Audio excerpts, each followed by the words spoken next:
Meeting to order.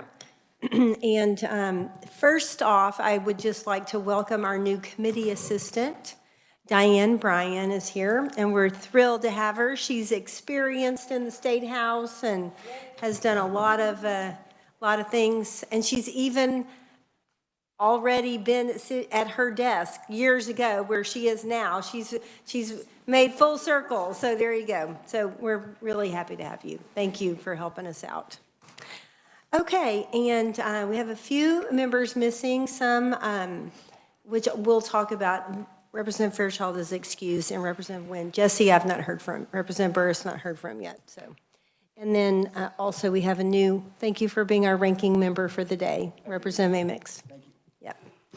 Okay, we're going to just go ahead and start with our performance-based budget from the Kansas Board of Healing Arts.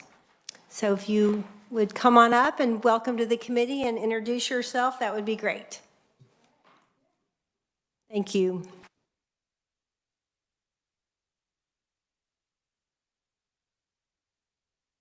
Oh, there we go. Makes a big difference. Okay. Don't need to be too close. These last year, the microphones were, we could barely hear, and this year they're like, wow, so you can. Sorry if I yell, yes. Just let me know. I do have copies of what I'm going to present. Would you all like to have those? Okay. Okay, good afternoon, Madam Chair and honorable committee members.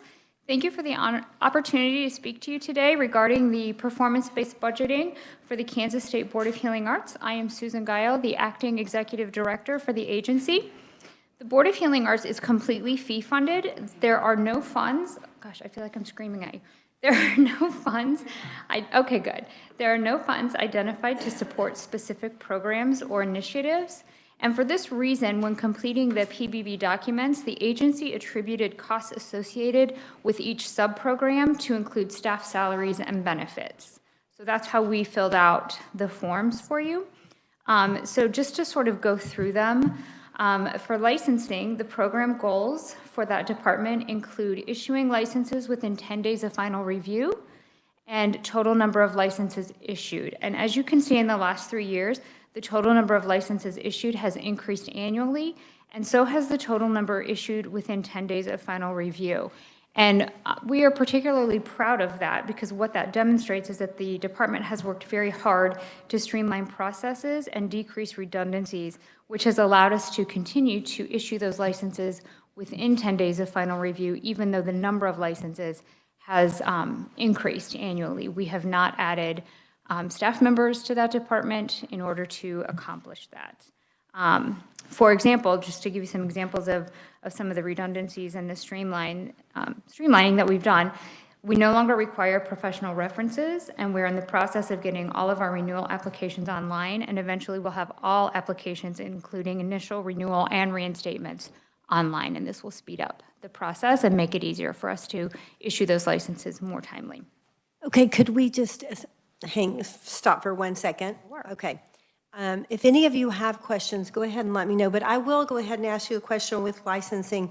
Do you know the number, like, do you have numbers of how many licenses you've issued? But then also what percentage you have issued within that 10 days and even how it's gone up, or, you know, do you have any of those numbers? So I have one of those numbers. We issue approximately 32,000 licenses a year.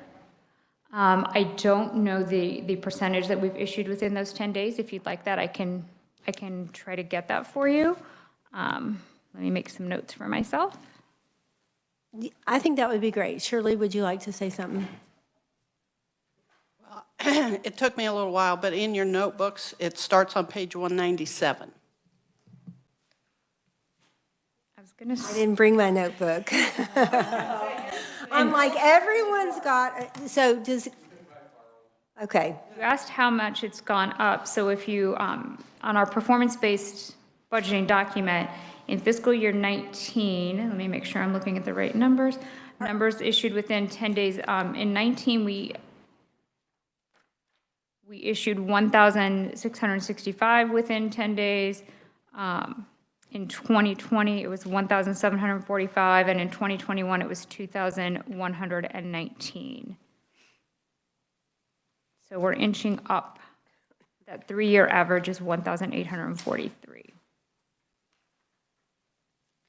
Okay, hang on just one second. Let me catch up to you. Does anyone have any questions while we're? Okay, Representative Wassinger. Thank you, Madam Chair. Can you explain what your reasonings are for not wanting a professional reference for your things, for your licenses? You said that you're no longer asking for Sure. hiring professional references. Sure. Couple reasons. One, what we found is, people find someone who is going to say that they are of good moral character. That's basically what that reference was, is that you are of good moral character, that you didn't have anything in your background that should prevent you from being a doctor or a physical therapist, et cetera. People found those from people who would write that letter for them. So it was really just another piece of paper for our staff to sort of shuffle through the application process, check off that they had it, or they didn't have it, and then they had to go back to that applicant and say, you don't have this, please go get it and send it to us. It was really just a time, it was just a time taker for them. Okay, so you're still requiring some sort of reference, you're just not. So we do background checks, which we think are more productive. We do a KBI background check, FBI background check, check their educational credentials, their training programs, all of that, which tells more about whether or not they are fit to carry the license that they're requesting. Okay, and Madam Chair, can I ask one more question, please? Now, the Banking Commission said that they can no longer get background checks from, I thought they said FBI. We are still doing them. I can't speak to their. It was KBI. Well, no one is on that same. Okay, well, thank you very much. Mm-hmm.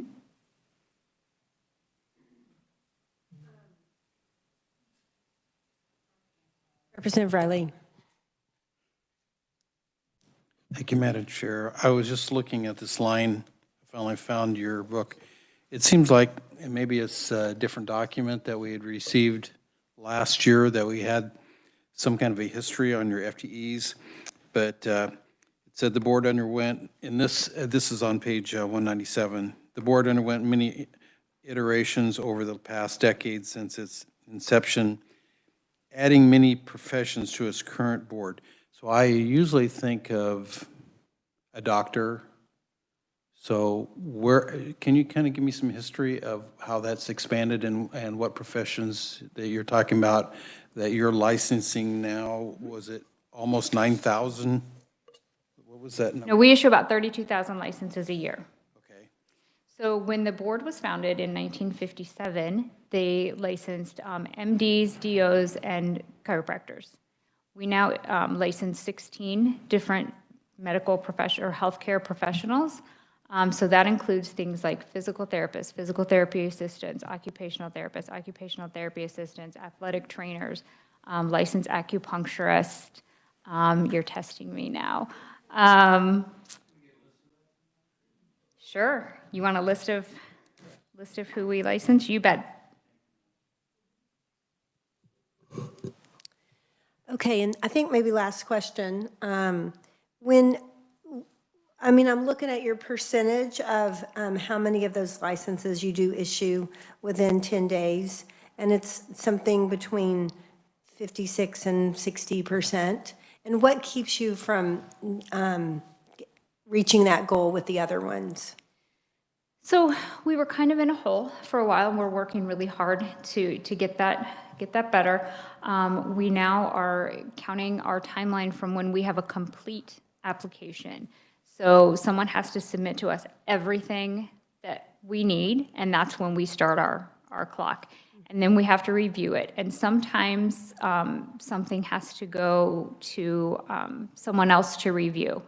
Maybe they answer, there are attestation questions on the application, so they have to say that they don't have a criminal record, that they don't have any issues anywhere. And if someone answers, yes, I've been arrested, yes, I have something, we're going to send that to our litigation department to take a look at, to say, well, okay, yes, they have a criminal record, but gosh, it was shoplifting when they were 16 or something like that, to approve to move them forward. And so that will extend that time period beyond the 10 days. And so what would you say, do you know, what would you say is the percentage that you're really shooting for? Because knowing you, there's some that you just can't do in 10 days. Do you have a goal of what percent you would like to have done in 10 days? That's a great question, and no, we have not set, like, we want to hit 80%. That's a great question, and I will take that back to my management team and have that conversation. Yeah, because, just sort of the nature of performance-based budgeting, usually there's sort of a benchmark that you're shooting for, so would just be interesting, but. Yeah. Okay, thank you for answering those questions, and Representative Rajesh, you've got one? I'll be quick, and I did say I was going to ask this to everybody that comes. With agency your size, do you think performance-based budgeting helps the process? I mean, I think the bigger ones, but for what you do and you're fee-funded, I mean, are these the right questions to ask you to help you and to help all of us in the state based on the structure, the way it's structured for an agency your size? Interesting conceptual question. To answer honestly, do I think these questions help my agency? No, not really, because of how we are structured. Do I think they have value for some? Sure. For example, the question you just asked, are those things we should be considering and striving for? Yes, I think every agency should always be striving to make improvements and to have some goals for progress and for making positive forward progress. So I think in that sense, setting that sort of expectation and wanting us to always be able to say, this is what we're trying to do, this is what we intend to do, is a good thing. But these particular questions, for the way our agency is structured, are not particularly helpful. Thanks. Thank you, Madam Chair. Thank you. Representative Riley. Just another quick question on one page here that you had, which was your licensing. The comment was, the information here says you started out at 5 staff back in 57, now you're up to 61. And then I turned the page, and it talks about your page on litigation, again, mirrors that same kind of thing as far as 5 to 61. So how would you break down, do you actually have attorneys, litigators, part of that 61, or do you turn that over to AG's office at some point? And so what is your breakdown in your numbers? Yes, that 61 is the entire agency, and so part of that is our litigation department, and we do have attorneys that are our litigation staff. We don't routinely turn over cases to the Attorney General's office. Our litigation department had, now you're on, see me counting on my fingers. They have a litigation counsel who is the head of the department, and then there's, I really am going to count on my fingers. One, so there's fully staffed, I believe there are 6 attorneys in that, give or take. Don't hold me necessarily to that. Around 6 attorneys in that department. So just to follow up to that, then on that page, it says that you have 17 professions. It was 16 professions on the previous page. So you might, maybe that was just a spelling error. I'm not following you. On the litigation page? On the okay, let me see if I can it's find where you're. 198 for us. So on the It says litigation. where it now licenses and regulates 17 professions, where on, Oh, that would be so if you litigate, that adds another profession. no, it's 16. So you have 6 attorneys on staff. The rest of the people, their main goal is licensing, or do you have more breakdowns on your? Let me clarify. 6 attorneys in the litigation department. We also have a general counsel department that has 3 attorneys, and we have a disciplinary department that has 2 attorneys. In our licensing department, those are our licensing analysts. Our disciplinary department has our investigators, which are either special investigators or medical investigators. The medical investigators have a medical background, maybe a nursing degree or something of, physical therapist, something of that nature.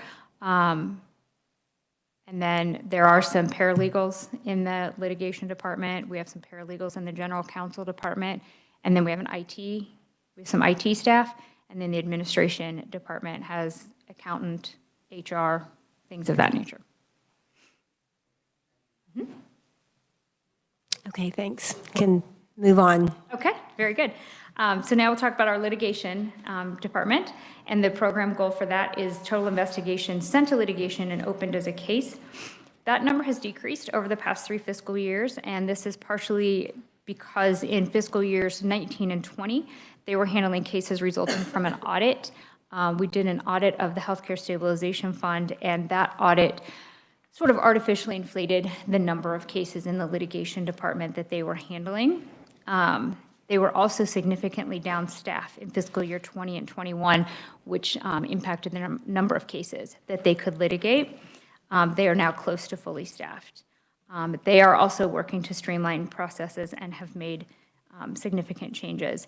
They are working differently to find expert witnesses, and that takes a little more time for them. They're working on some internal projects for us. One is what we call the Perceptive Project, which is a file retention process for us to help us go paperless.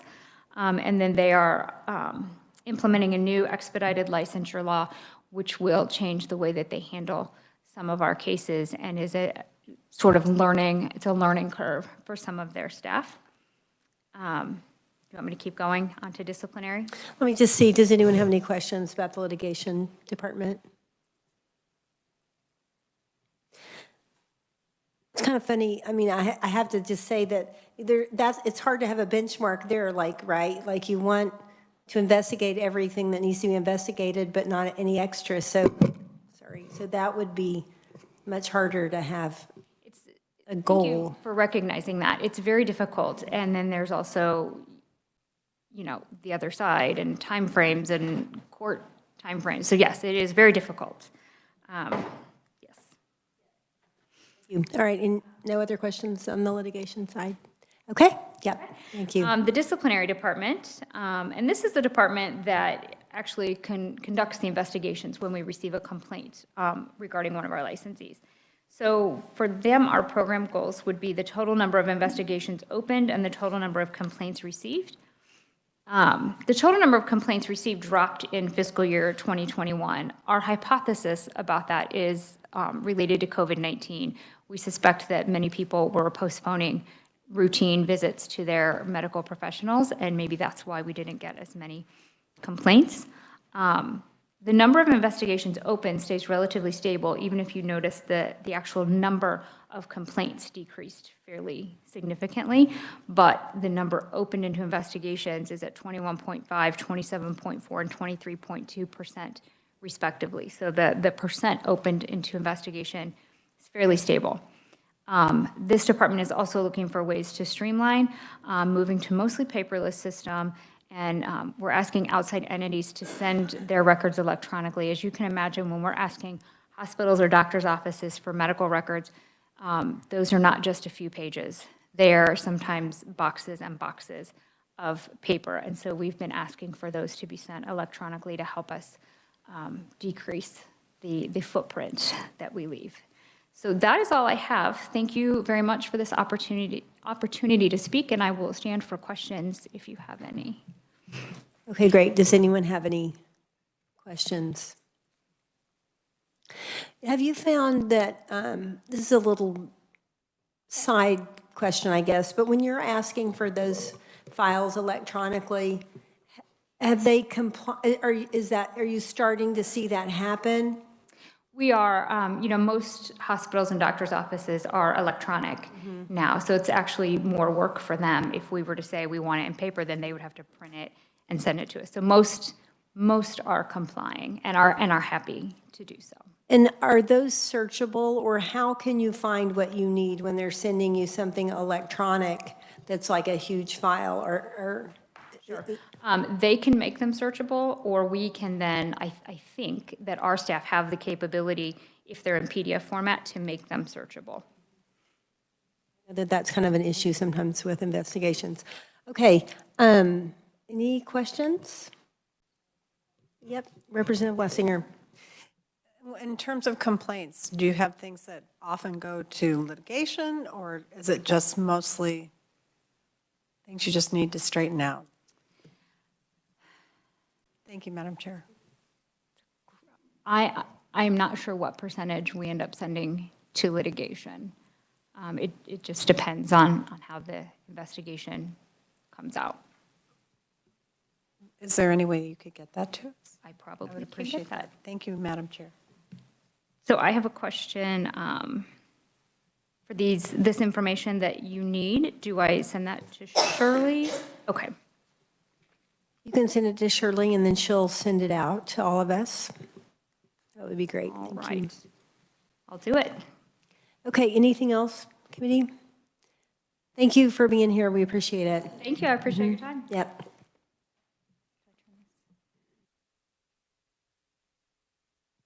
Okay, committee, I think that's all that we have for today. No, it's not. I'm so sorry. There it is on the agenda. It was in the same line, and I just read right over it, so thank you. Okay, welcome. I am out of practice. It's bad. Okay, nice to see you again. Thank you. I'm terrible at these mics, and I'm also loud, so if you want me to put the mask back on, I'd be happy to do that. I want to make sure we know what page. Do we know what page? Well, that here's what I know. I have one that's it looks like we're on page 70. That's what my KLDR.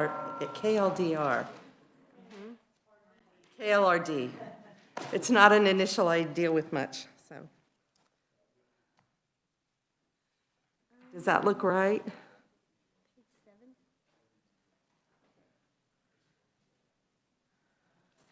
The Historical Society, it should start with archives, which is page 70. Okay, yep, page 70, thank you.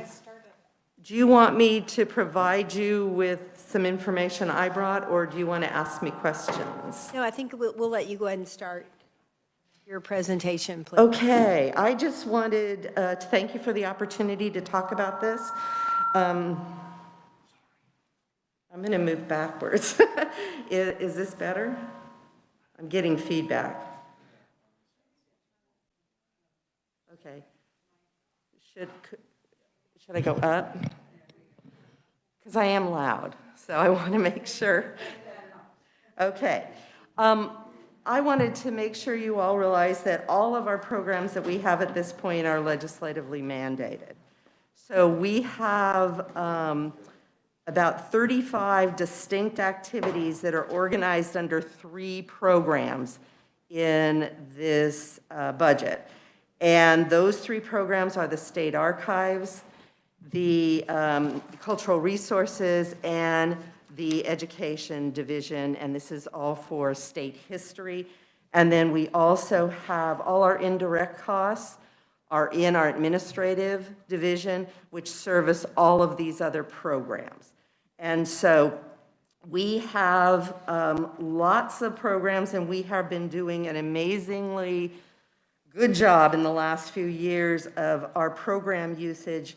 It is extremely high for an agency our size. We have, and this is both online interaction or in person, we're looking at around 26 million last year, and that's what we've been hitting the last few years. That's an amazingly large number. COVID actually hurt some of our numbers, and it also helped some of our numbers. A lot of people were at home during COVID, and they either wanted to restore their house and contacted us, or they wanted to do family history or something like that. So our numbers stayed very, very high during COVID. Though when you look at individual sections of programs in our budget, you're going to see that not all of them, particularly the education program, probably suffered their numbers the most in terms of during the COVID times, which of course are still going on. The idea of doing a PVB is not foreign to us. We do that every year anyway. We keep numbers on things and we evaluate our programs every year. We also we believe in transparency, so we put out an annual report every year that is on our website, so it's completely accessible to anybody who wants to. It's been online since 2007. And we collect a great deal of data, and then we simplify the results in the PBB. Otherwise we would overwhelm you with data in terms of the number of programs we have. And so we always, we have cut programs due to this kind of an analysis. We've started new programs, and we have goals every year. So if we were to look at page 70, which is the state archives, this is all mandated by the state. And what the state archives does is we are the people that preserve the official records for the executive branch, the governor, we have an agreement where we do it with the AG's office, and we ask legislators when they're willing to provide their papers to the state archives, but you are not required to do that by law, but the other branches work directly with us. So we are the keeper of many of the legal records for the state, and if you look at some of our outcome measures, all executive branch agencies are required, and this is true of the counties also, to have records retention schedules created that have to go through a board to approve or not approve, to make sure we're not throwing out records that the state needs, particularly legally. But on the flip side, we don't want people keeping records that are unnecessary to keep. There's really only a small percentage of the records that agencies need to keep legally. And so we work with those agencies to create these records retention and disposition schedules so that we can make sure we're saving the things that are necessary for the state to have long term. Those vary pretty dramatically through the years, but I would say probably we work with different boards, agencies, to go over and refine theirs every year. We meet quarterly, and we would probably average about 140 of these a year. And so that's, it's actually a lot more work than it sounds. It's going through records, making sure, because it costs the state money, it costs the public money. If we're saving things we don't need to save. So the goal is to let things go that we no longer, like I always tell people, excuse my sense of humor, but I don't really care that you have donuts in your break room on a specific day. That's not something the state needs to save. Emails are the most difficult thing to sort through. And so we do this. This is a very important job for the state. It is overwhelming at times. I'm not going to tell you it isn't, but I have to say I think the staff that is fairly small does a very good job. We also are very aware of cost per activity. We want to make sure our costs are at a certain level, and in this case, in this division, we look at the cost per research request performed by the staff. We encourage people to do their own research by putting things online or coming to visit us at the archives so they can see the originals. But we do offer for people that don't live anywhere near Topeka a service that we will help them with their research. We do charge out-of-state researchers in particular to help recoup the amount of money it costs to do research for them. But with state, people within the state, such as your constituents, we sort of, it's like the first 30 minutes. If we can help them in 30 minutes, we'll just offer that to them for free. So what you're seeing there on that line, about the line 3 on that page, is the cost that it generally hovers around $14, $15 to do research requests. Some of those are finding legal records for people, some of your constituents. We help to do that. We also digitize, if you look at the outputs, which is what we do to try to help the public, is our outputs. We digitize a fair amount of materials every year to get them online so that they don't have to ask us directly. They can do this from home any time of the day, 24 hours a day. And then we are just answering questions. Except for in 2021, usually we average, anywhere between 20 to 50,000. Our goal is to try to stay up around 50,000, but that depends on how much money we have, because it does cost to digitize materials and put them online. And we often use interns from the universities, or we get grant money to try to do that. Well, you'll see that there's a lower amount in 2021 of only 3,800. And the reason that is because you have to be in our facility to digitize them. And with the COVID being on and off during that year, we didn't always have all the staff in the office at the time. Plus, we had no interns because the universities were holding them back during COVID for the public health reason. So that's, if you look at the funding, and then you have funding sources down there, the state general fund stays relatively close to the same most years. This is for staff and the cost of securing all of those items in terms of keeping them safe through humidity control and the things we have to do to keep security going, that these records are not compromised. It is one of the things that, if anything would keep anybody up at night, it would be is that we have to, especially with electronic records, we have to verify always chain of who's had access to those records.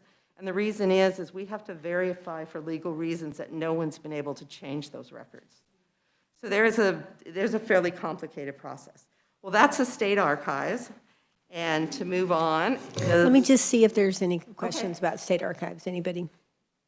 Do you happen to know that number, like 3-year cost per research request? Do you know the number of research requests that you get? Yes. I can tell you that, if I can find it quickly. I brought all those numbers. We do pages and pages of numbers. I thought you might ask me some specific questions. If not, I can just bring it back next week when we do the budget. That's the cost. That's the cost, but we're talking about from 5,000 to 8 to 9,000 is my Okay. memory a year. Wow. Is what Okay. it averages. Yeah. And these are sometimes just trying to verify somebody's, sometimes they're legally involved, or trying to, their heredity, they're trying to figure out.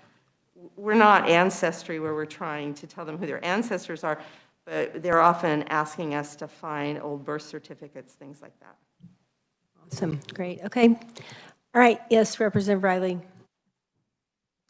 Thank you, Madam Chair. And I had a chance to go to the Historical Museum a couple years ago and got to tour the back end of that and saw the rows and rows and rows of historical documents that you store back there, and I'm sure it just keeps getting greater and greater. So I think I made this point last week that you have historical documents back in the 1800s and newspapers from the 1800s. And so if I wanted to get a legal document from 1800, 1900, or 2000, I could find it in your documents. But if the current trend happens that counties and cities and townships post on their websites their legal documents, you are not trapping those or archiving them. Is that correct? No, not in the same way. However, we do, we go out and capture certain websites periodically, but I can't give you a complete for a year of what, say, Shawnee County has posted on their website. No, things have changed dramatically. And the greatest challenge we have in the archival field is digital records. And I mentioned one of them, that is that I have to be able to prove to the courts that no one has tampered with those documents, which is why they can't leave the building. We can digitize them, but the originals can't leave. They have to be under lock and key with only certain people checking them out.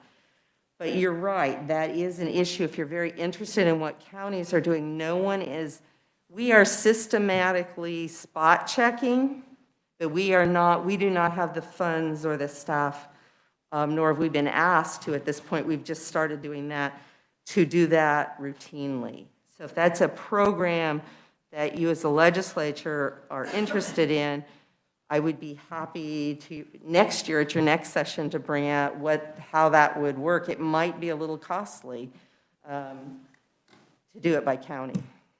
Well, and the extension to that is, just like you've mentioned before, and we've seen for the last 10 years, websites can be hacked. And so legal documents could be hacked.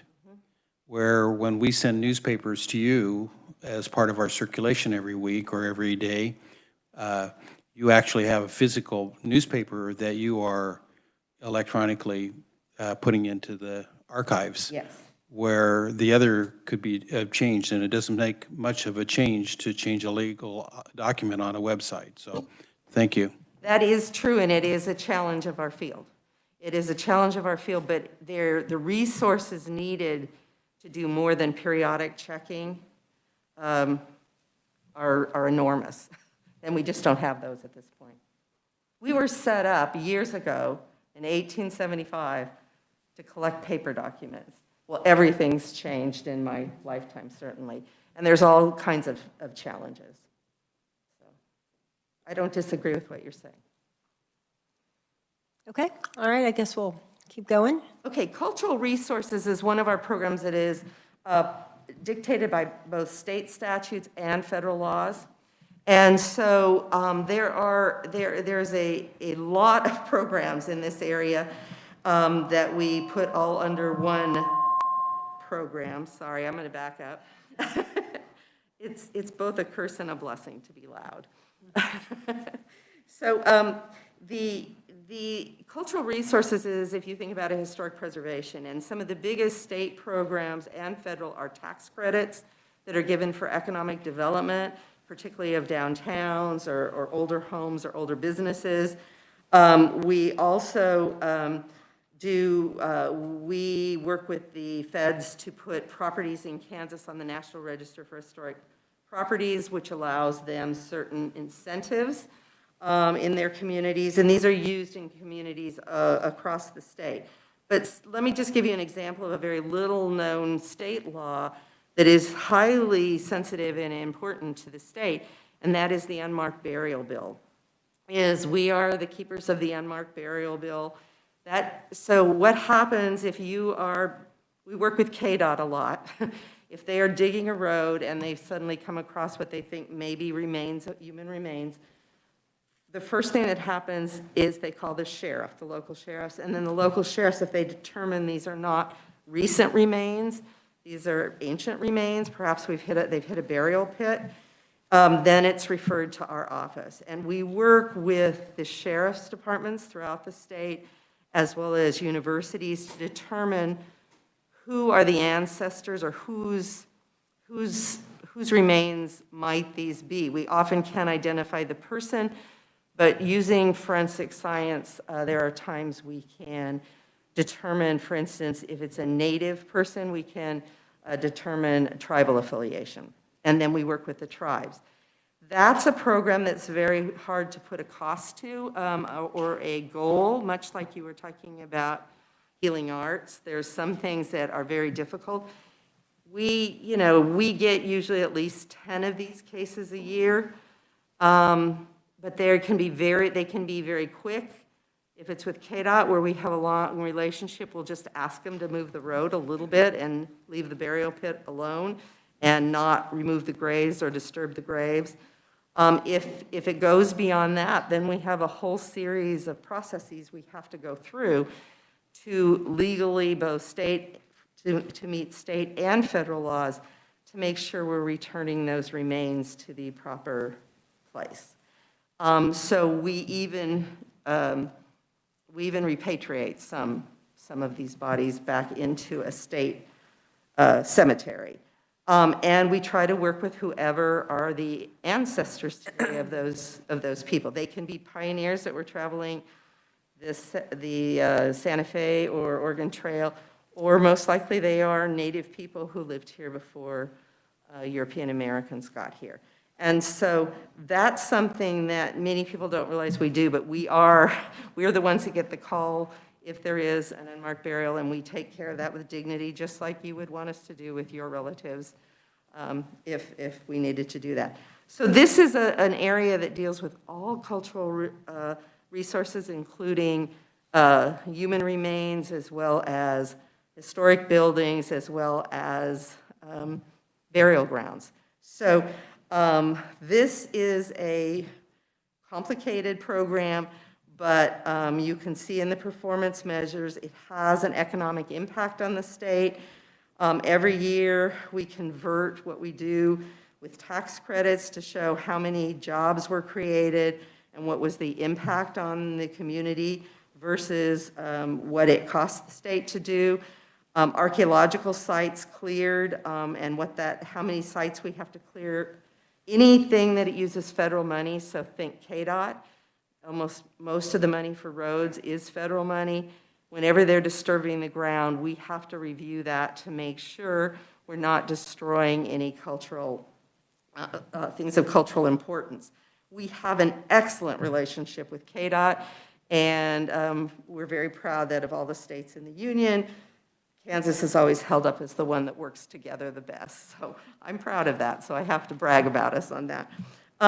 We also give out a lot of grants to the state. This year we had, you'll see in the budget, some of our federal funds went up, and that's because for 2022, we have a project that we applied for and got that was specifically to give grants to the rural parts of the state. And so that's a one-time. We may apply for it again and get it again, but that's a 2-year project that's one of the reasons the federal money is higher in 2022. But these projects all together have great economic impact in the communities around the state as well as on the state as a whole. And for time, I'll stop at that and see if you have any questions on this program. Representative Amix. Thank you, Madam Chair. Jenny, when you get called in on one of these unmarked burial sites, do you ever find yourself in the middle of a criminal investigation?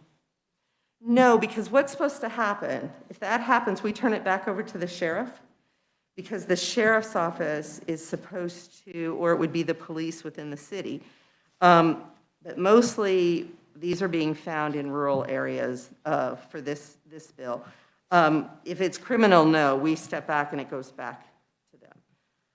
No, we're not equipped to do that at all, or it goes over to the KBI. And once it goes back to the sheriff, then you have no longer any part of that investigation? Well, if it turns out, most of the criminal ones would be more recent, and most of the people that we're dealing with are remains of people that were here pre-statehood. So we're talking about 2 different time periods. So we take it back it goes back to the sheriff. And I have to tell you, sometimes we investigate and it's really animal bones as opposed to human. So, not all of them are spectacularly interesting cases. Some of them are very, very delicate, interesting cases. When we work with tribes, we follow whatever their belief system is about the repatriation, and we make sure that in each case, we are doing what the tribe wants, once it's identified back to a tribe. Thank you, Madam Chair. It's just a little thing. Reading too many books. You probably don't know, probably most people don't know this, there is a law in Kansas about this. Okay, the next one would be our education division, and this is their goal is to do twofold. One is Kansas history is required in the schools, and the main class that is required for graduation in the state is in middle school. It's usually at 7th grade. So we participate in working with the Department of Administration to provide curriculum materials just on Kansas history. And then the other thing is this is the area where the Kansas Museum of History, which I've talked to you all about because we raised private funds to start redoing the exhibits, and we're in the process of just starting design right now. And so this is the area I would say that COVID had the most effect on our numbers. If I could give you 3 other sets of numbers from earlier years, they would look different than these 3. 20 and 21 and now 22 are all affected, as you know. You have schools in your districts. They are closed one day, open one, there's been a lot of changes due to COVID. And so I would say COVID had the most effect on this program. But this gives you an idea what it costs and what numbers, and everything's different. Each activity within the program can be very, very different.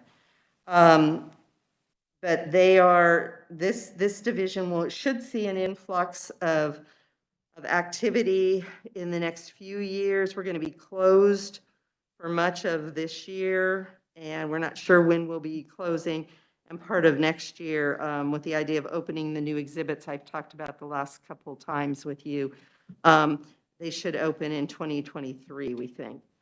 But again, we keep hitting little snags with the pandemic. So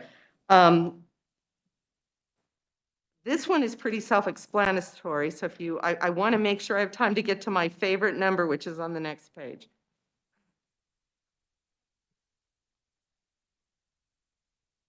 Okay, and the final thing is our administration, which works administration for all of the agency, covers all the utility bills for all that specialized heating and cooling for the archives and for the museum. But what I want to, my very favorite every year that I look at is if you would look under the outcome measures, number 3, is I always look at the annual cost per visit for total agency program usage.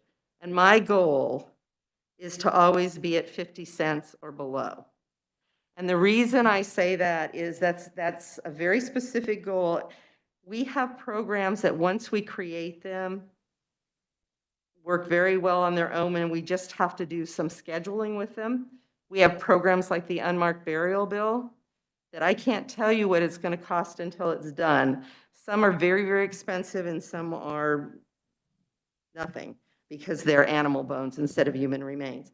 And so to me, as the executive director, that is the most important thing I look at every year is can we stay below 50 cents on average for all if you put all the numbers of our audience with all of our expenses, can we stay below 50% for each use of our program? And I'm very proud to say we often hit that or hit a little below. So that, I just want to make sure I got that in. That is the most important to me as someone who has always looked at this kind of budgeting before we were asked to do it. We always did this. So I just wanted to point that one out. I like that one. I like to stay down there in the 50 cent. But again, it's an average of something that's very intense and something that is intense at one point and then can become more routine. So the average, it matters to me a lot. So, any other questions I could answer for you? Representative Wassinger. I think it's notable to say a number of formal complaints about facilities received. Holy moly. Can you give us all some pointers on how to do that about our jobs as well as the legislature? Well, I can only do it in FAR. We're always trying to fix anything. And I thank Matthew Chappell, who's with me, because he oversees our facilities. We are trying to get on it as fast whenever we have a problem. And we've been very lucky the last few years. And part of it's COVID, I'm not going to lie, because the buildings, people have been more online with us since COVID happened than in person. So the only thing is that just like you do, we care. And so we try to, may not be able to do the final fix, but we try to do a patch up to keep from the audience from, like if there's something, a piece of the concrete that somebody's stumbling over, we may not be able to fix it until we get enough money, but we can patch it.